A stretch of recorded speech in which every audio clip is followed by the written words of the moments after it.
atur giaran. Nuwun para kadang pamirsa Sutresna Budaya kagum miwah putri ingkang kinurmatan ngaturi sugeng siang saha sugeng pepanggihan kalian keluarga ageng sandiwara ketoprak Wahyu Manggolo ingkang dipun pimpin panjenenganipun Bapak Mogol kanthi alamat Desa Tanjung Sari, Kecamatan Jakenan, Kabupaten Pati, Bumi Minatani. Keparenga ing siang menika sandiwara ketoprak Wahyu Manggolo badhe nedahaken salah satu gale cariyos pamundutan ingkang mawi era-eraan lairipun Joko Umbaran seri perangan Kebo Marcuet Kembar dalang sarto pendapuk katindakan Roko Mas Anom Suharyanto asisten sutradara katindakan Adi Mas Eko Pranoto pangeprak ingkang dipuntindahaken Bapak Suhardi wondene para paraga ingkang maragani cariyos ing siang menika adegan sepisan wonten ing Kadipaten Granti Hadipati Bandar Subali kaparagani Rokawah Judek Prakoso Patih Bandarpati kaparagani Adimas Eko Pranoto wondene prajurit ingkang dipun tindahaken seniman Bagus Wahyu Manggolo adegan salajengipun wonten Kraton Mojopahit Prabu Bromartunjung ing siang menika kaparagani Roko Mas Anom Suharyanto Patih Maudoro kaparagani Roko Mas Bagus Suyanto wondene Temenggung Haryo Jejetan kaparagani Adi Mas Abi Rojali prajurit katindahaken seniman Bagus Wahyu Manggolo gelir salajengipun wonten ing Desa Gambir Sekedhi Ki Ajar Pamengger kaparagani Bapak Ambeh Wahono Merjuwati kaparagani Mbak Ayu Sri Poncowati Joko Mercu utawi Kebo Marcuet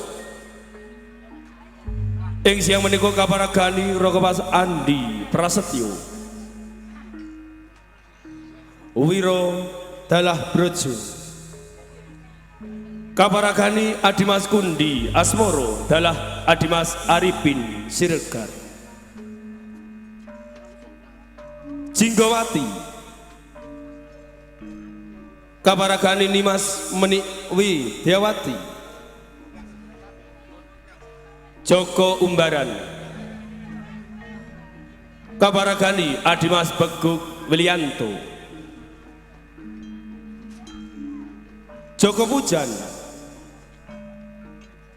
kaparagani Adimas Bagong Sutresno wondene Kebo Marcuet Palsu ing siang menika kaparagani Adimas Abdul Sutopo Dayun Bapak Tulkiem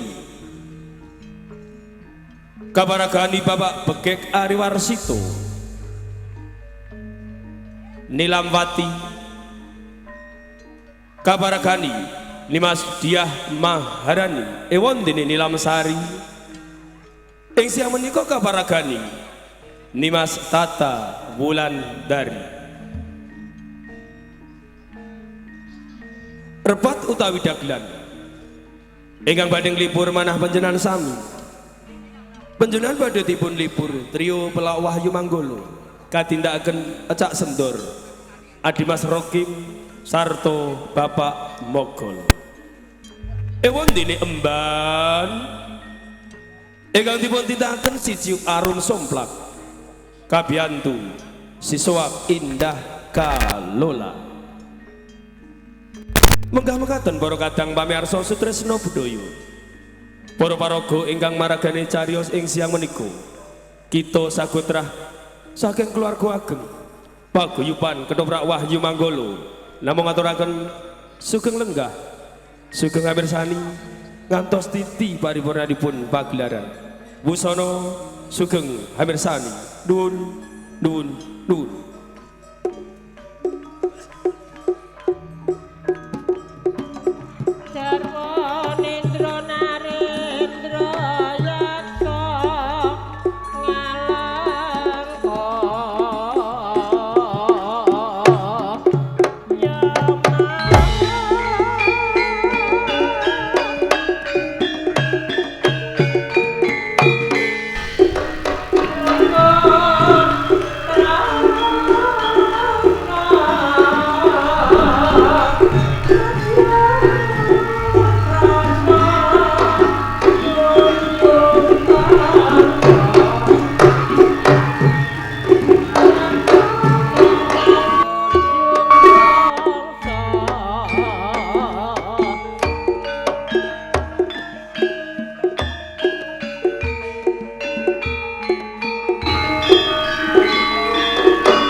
Kanjeng Adipati kula regem asta kekalih. Kula pundi wonten Mustofa. Mungkin datelaken kegiatan. Lan hanimbui kuncaranipun urip kula lan kadipaten wonten ing Granti sampunipun kula gantos warna. Monggo sing prayogna nggih.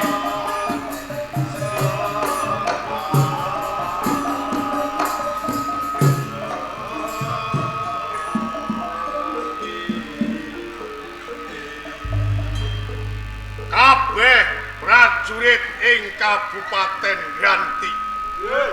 Ora pilih siji antaraning loro. Kowe kabeh padha ngaturake sembah pangabekti wis tak tampa.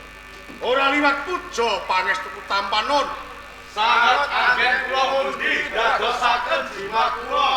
Kejaba saka kuwi panjenenganku bakal mundhut pirsa. Ngenani kewajiban sing wis tak sampirake marang pundak kiwa lan tengenmu. Coba matur dhewe-dhewe. Nggih, kewajiban kula nalika sedaya pisanan prajurit. Iya, Menika sampun sowan Pak Andir wonten Kabupaten Granti. iya. Dino, Kewajiban kula jagi pusaka wonten Kabupaten Granti. Kantos pinten menika boten wonten salah setunggalipun pusaka ingkang anis kanjeng. kok upama ana pusaka sing ilang piye tanggung jawabmu? Jangga kula dados gantosipun. Bagus.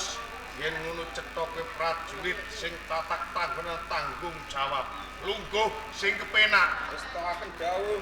Mister Suhut, Nggih, wajibanmu piye? kewajiban kula ngladi sedaya prajurit magangan enggal. Oh. Gladi prajurit magangan anyar.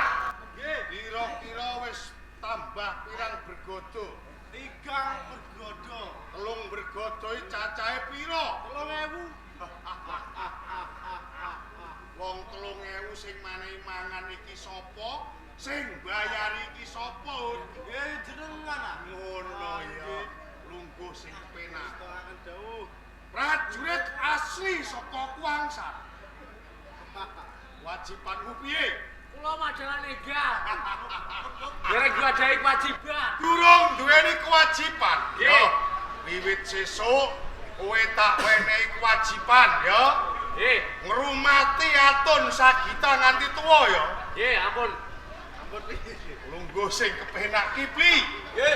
Wajibanmu piye? Dherekake Gusti Patih sowan ngersanipun panjenengan Kanjeng. Abdi kinasih. Penderek pribadi. Nggih. Bagus. Jaya Bodo. Kowe aja ndelik rene. Gini. Kewajibanmu piye? Baleni. Hei! Kewajibanmu piye? Lho. Nih. Kowe iki patih kudu tanggung jawab, Lho, niki. Prajurit ora ditata kaya ngene kok. Pangapunten Karepe piye pripun? karepe iki? Tenanipun Lho kula aku malah dipisoi iki piye? mbok menawi niki lho. Piye? Mbok menawi niki mboten misuh. Lah terus Kersanipun gamblang Kipli. Kowe Gini. Iki karepe iki Karepe piye? piye? Kok Kanjeng Lah, Adipati mati lho sing bayari lho. Lho kok malah dipisoi? Tumbake puklek. Heh? Tumbake puklek. Lah sing nomor loro mau? Nomor loro napa? Oh, ngono. Sowan kula mugi kojo. Dadah. Kowe mau matur tumbake poklek. Ya. Lah kowe mesti mugi konjok ngono. Iya. Sowan kula mugi konjok ngono. Ya kok.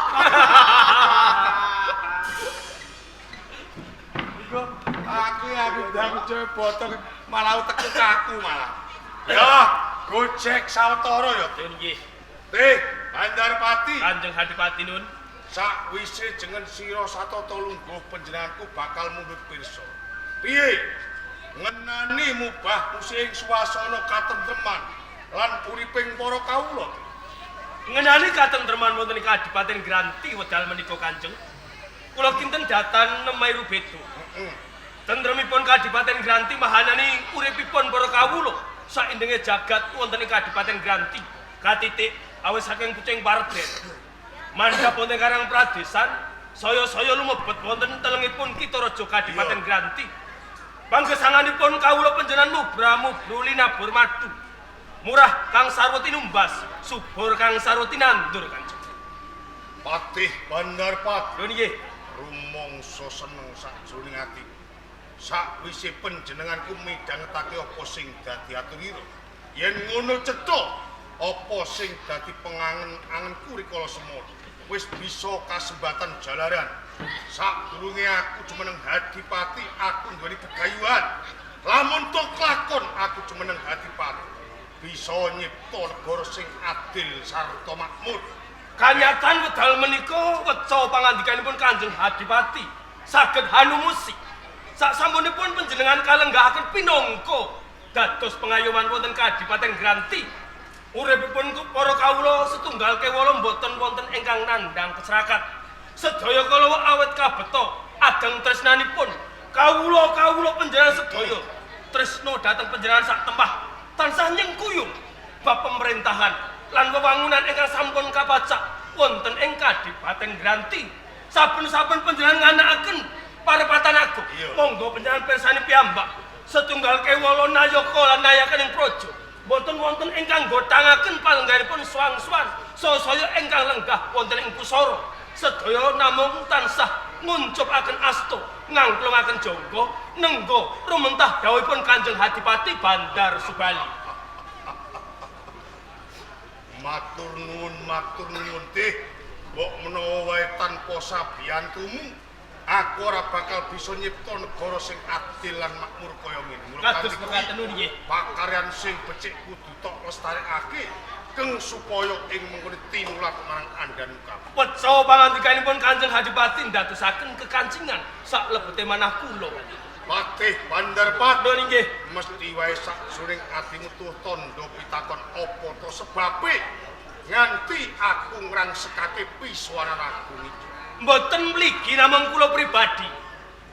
Kathah peranganipun para nayaga ingkang sami rasan. Miturut petang medal menika dereng titiwancinipun.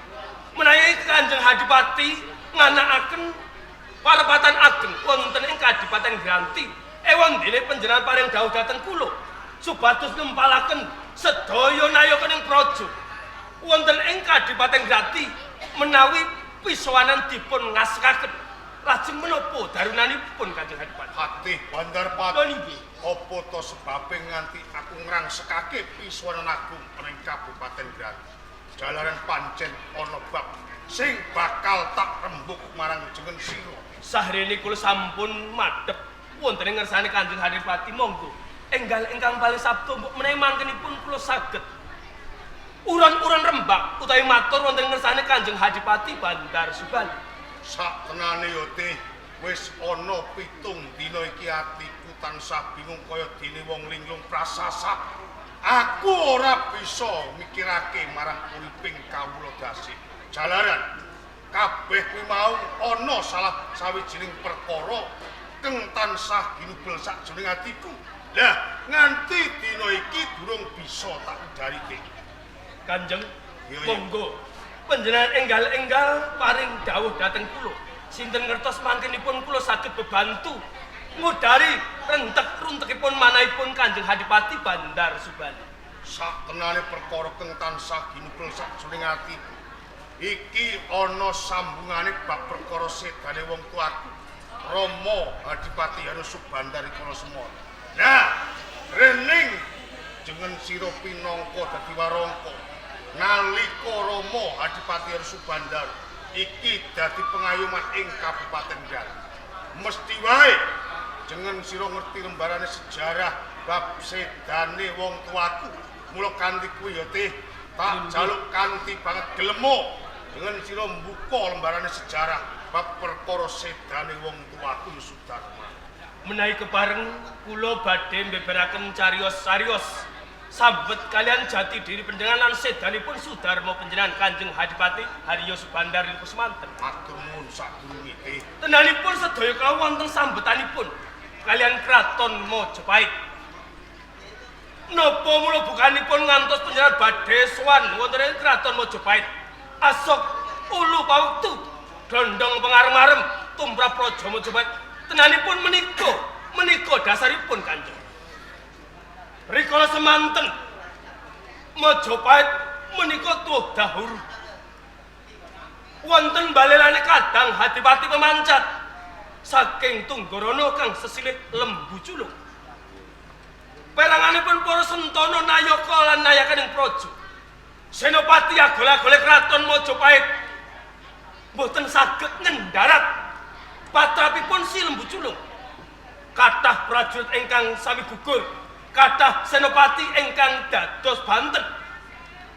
Satemah kekes penggalipun Sinun Prabu Bromatunjung kuatos menawi patrap lan tumindakipun lembu culung pindhane kados dening pun geni saklet mumbe rampak menawi boten dipun brasta tartamtu badhe ngobar sirapipun kedaton Praja Majapahit. Satemah nganakaken Giri Sayembara. Sinten ingkang saged mupu Sayembara kala wau boten sanes Sudarma panjenengan. Wong tuaku sing bisa mpu sayembara Kanjeng Hadipati Haryo Subandar mateni karo lembu culuk. ewa semanten badhe dipun iming-imingi bumi mutuyan saking ngersa dalem Sinun Prabu Bromatunjung. Dadi marang sapa wae sing bisa mateni lembu culung, lamun to salah sawijining bupati iki bakal didadekake bumuktian. Leres menawi tiang kere maju kelembale-mbale longan tartamtu badhe nampi nugroho. Iya. Sarene Sudarma panjenengan sampun nampi dawuh. Dipun sampiri senopati perang saking Majapahit. Iya. Mesah yudha kalian Hadipati Tunggorono lembu culung. Pikantuk adeling jagat. Sudarma panjenengan dipun jangkung lawan Hyang Wenang. Satemah pikantuk kamenangan. Iya. Udakara lelampan menika sampun gangsal taun ingkang kapengker. Ewon dene Sudarma panjenengan ngantu-ngantu kekocah dalem Sinun Prabu Bromatunjung. Ing wujud sowan wonten ing pendhapi Agung Majapahit kula pribadi ingkang nderekaken rikala semanten. Sedaya rentek-rentekipun manahipun Sudarma panjenengan dipun aturaken kersa dalem Sinun Prabu Bromatunjung. Badhe nyuwun ananipun ganjaran ingkang dipun sabdakaken. Nanging Kanjeng Hadipati Anging kepiye? semunipun Sinun Prabu Bromatunjung menika awel badhe caos ganjaran dhateng Sudarma panjenengan. Satemah murina penggalipun Sudarma panjenengan barang amuk wonten pendhapi Agung Majapahit. Mergo rumangsa diapusi. Leres kuciwa penggalipun ewa semanten peranganipun Nayaka nembe kemawon madhep wonten ing kersane Sinun Prabu Bromatunjung. Sudarma panjenengan barang amuk gampil anggenipun dipun rangket. Malah kabar dipun dakwa menawi badhe nunggak semi patrap lan tumindakipun lembu culung. Kaanggep lepat mungguh pranatan-pranatan wonten ing Majapahit. Sabda dalem Sinun Prabu Bromatunjung. Sudarma panjenengan tabuh pulu enjang dipun pancung wonten ing alun-alun Kanjeng. Digantung.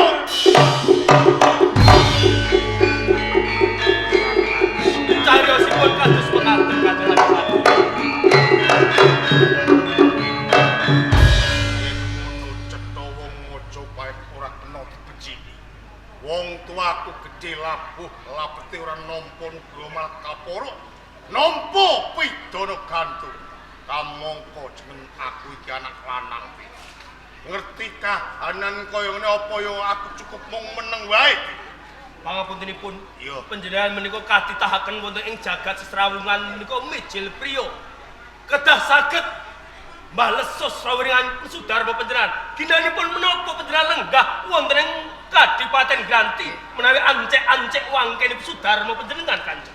Kaya ngono, kula kanthi kuwi kowe kabeh pinangka dadi paseksen kanggo dadaning perkara wiwit dina iki. Aku mbalelo. Balelo!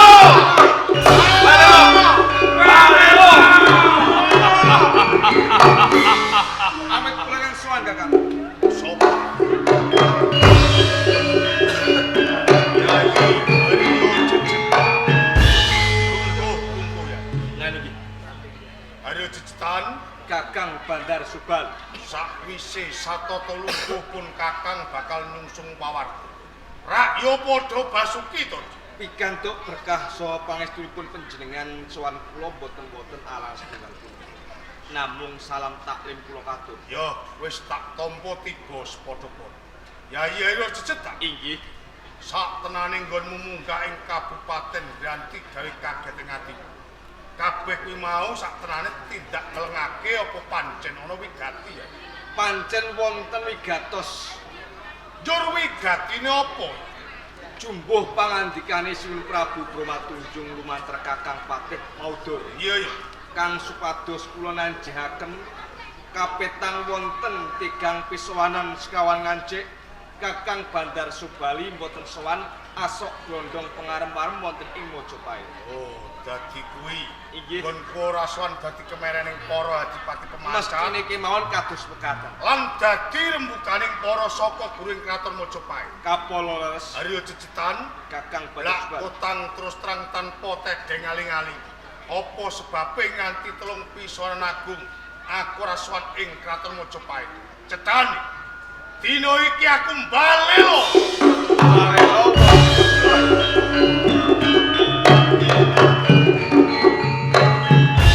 Lajeng kali dasar menapa? Dasare maton jalaran aku ora trima. Bab perkara sedane wong tuaku kang rikala semana digantung ing alun-alun kraton Mojopahit. Kuwi dasare. Kakang Bandar Subali. Jeneng Balela tartamtu kemawon ing mangkinipun tuwuh perang ageng. Aku ngerti. Tundan turutan rikala semanten Sudarmo panjenengan sak menika giliran panjenengan.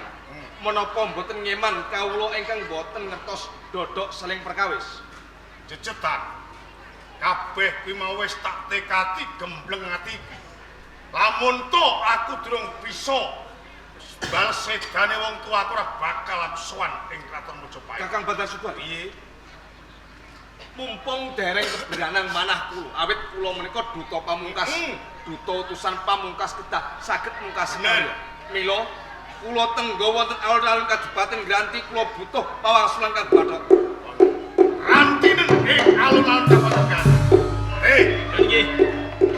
Riwian bakal dadi rujukan wilayah Gedening. Urung kanggo campur perang. Mojopahit lan Menika ingkang kula antu-antu Kanjeng Adipati. Kandi kuwi jeneng sira aja nganti wegahing kangelan. Ngirito berkatane prajurit sing jaduk-jaduk balekke. Pangestunipun. Prajurit, ayo balik ke Mojopahit.